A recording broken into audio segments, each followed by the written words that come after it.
বললাম মায়েরা বাবা, ওই দেখো শ্মশানে মৃত জ্বলছে চিতায়, ওই দেখো সংসারে জীবিত জ্বলছে চিন্তায়। আমরা যারা কীর্তন শুনতেছেন আমরা ভক্ত মানুষ, আমি তো ভক্ত হতে পারি নাই না। আমরা ভক্ত মানুষ, একটু হাত তুলে বলুন তো, চিন্তা কাদের কাদের নেই? সবার চিন্তা আছে। চিন্তা ছাড়া পৃথিবীতে কেউ নেই। আপনি যদি হাল না তোলেন, আমি বলবো আমি তো ভগবানের জন্য কি চিন্তা করেন? চিন্তা কিন্তু করতে হবে। তাই ওই দেখো শ্মশানে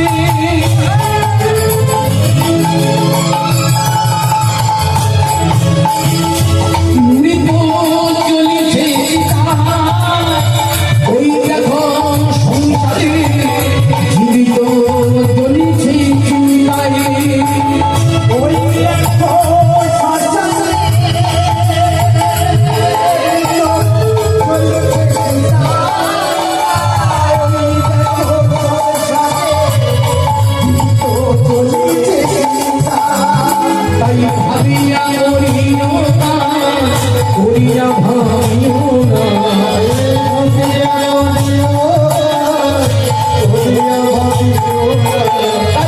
ভাবিয়া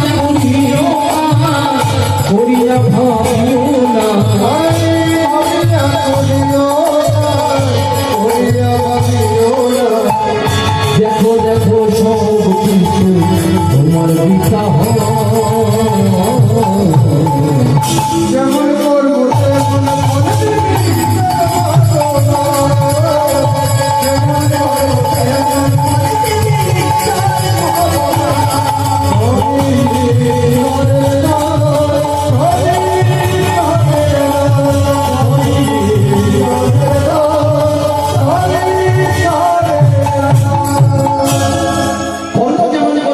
তেমন হবে। কর্ম ভালো ফল ভালো, কর্ম খারাপ ফল খারাপ। কর্ম খারাপ কে করেছিল? আপনারা কীর্তন শুনতে চেয়েছেন, আমরা কর্ম খারাপ করেননি মা। কর্ম খারাপ করেছিল 64 গুণের সম্পন্ন যিনি হলেন ভগবান শ্রীকৃষ্ণ, যাকে আপনারা ভগবান ভগবান বলে ডাকেন, যার চরণে পড়ে আপনারা সবসময় কাঁদেন, যাকে আপনারা ঈশ্বর নবনী সমাজ থালায় রূপক থালায় আপনারা খেতে দেন। এই তো আজকে তো মনে হয় চিড়ের মাংসের ভোগ খাবেন তাকে। তিনি কিন্তু ভুল করেছিল, তিনি পাপ করেছিল। কি পাপ করেছিল? একটা নয়, দুটো নয়, ছলা চাতুরি করে শত শত সন্তানকে হত্যা করেছিল এই কৃষ্ণ। একদিন গভীর রাত্রিতে গাছের আড়াল লুকিয়ে কাঁদছিল ধর্মপুত্র যুধিষ্ঠির। কে রে, অমন করে অন্ধকারে গাছের আড়াল লুকিয়ে কাঁদছিস? একবার কাছায় বাবা। কাঁদতে কাঁদতে সে লুটিয়ে পড়লেন।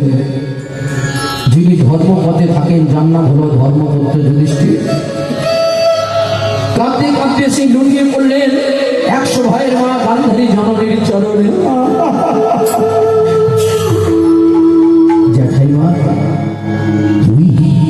তুই কেন কাঁদছিস? জ্যাঠাইমা, আমি রাজার ছেলে, রাজার ঘরে আমার জন্ম, আমার রাজত্ব আছে, সোনা আছে, হিরে আছে, মানিক আছে, রাজধানী আছে। একটা জিনিস কিন্তু আমার অভাব, একটা জিনিস কিন্তু আমার নেই। তুমি আমাকে আশীর্বাদ করবে। কি এমন আশীর্বাদ তোকে করবো বাবা বল? শোনো জ্যাঠাইমা, যাকে পেলে আমার সব পাওয়া, যাকে চাইলে আমার সব চাওয়া, তুমি আশীর্বাদ করো তাকে যেন আমি কাছে পেতে পারি। গান্ধারী জননী বুঝেও বুঝতে পারলেন না। খোকা বল তুই কি চাস? জ্যাঠাইমা, আমি সোনা চাই না, আমি হিরে চাই না, আমি মানিক চাই না, রাজত্ব রাজধানী হিরে মানিকের মধ্যে আমার কোনো লোভ লালসা নেই। যাকে পেলে আমার সব পাওয়া, যাকে চাইলে আমার সব পাওয়া, যাকে পেলে আমার চির শান্তি, তুমি আশীর্বাদ করো জ্যাঠাইমা, ওই ভগবান শ্রীকৃষ্ণকে যেন আমি কাছে পেতে পারি। আচার খেয়ে লুটিয়ে পড়লেন 5 ভাইয়ের দাদা 100 ভাইয়ের মায়ের চরণে।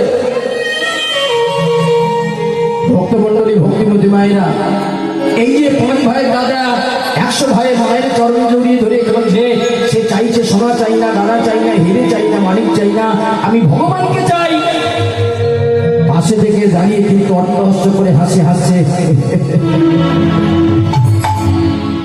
বেশ, পাঁচ ভাই দাদা পরের ছেলে যদি আমার মায়ের কাছে থেকে যদি আশীর্বাদ চেয়ে নেয়, আমি নিজের ছেলে, আমি তো চাইবো। তাই 100 ভাই দাদা অট্টহাস্যে হাসতে এগিয়ে গেলেন মায়ের কাছে। মা, কে? ও মা, ও ভুল করেছে, আমি ভুল করবো না, তুমি আমাকে একটু আশীর্বাদ করবে। জেনে রাখবেন, মানুষ ভাবে এক আর ভগবান ভাবায় আর।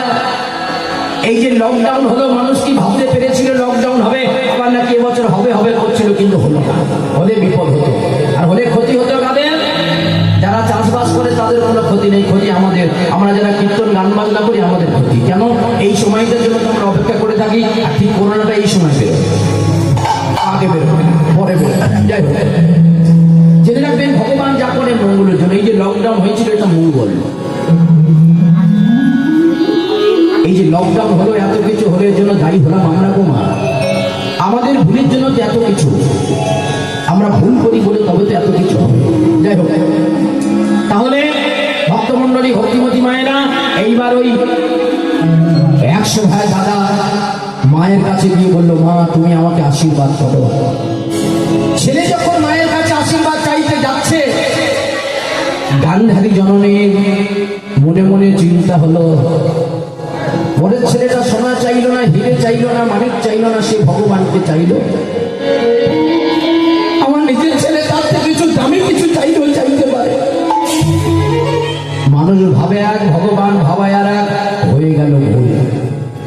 একটা গান আছে, কি জানেন? রাখে হরি তো মারে হরি তো রাখি কিরি,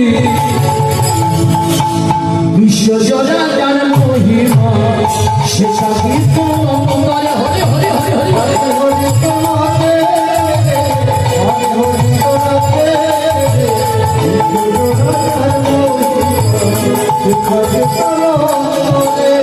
রাখে হরি তোর মারি, মানে হরি তোর রাখি কিরি, বিশ্বজনা জান মহিমা, সে সাকি তো হরি।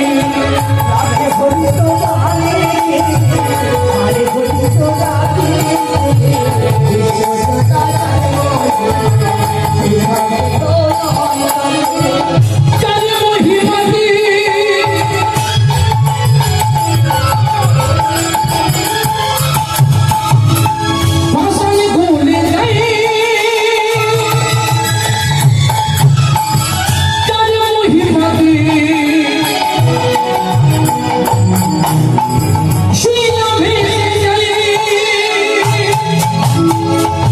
বলুন আমার পরেরটা, রাখে হরি, জোরে বলুন, রাখে হরি আর মারে হরি।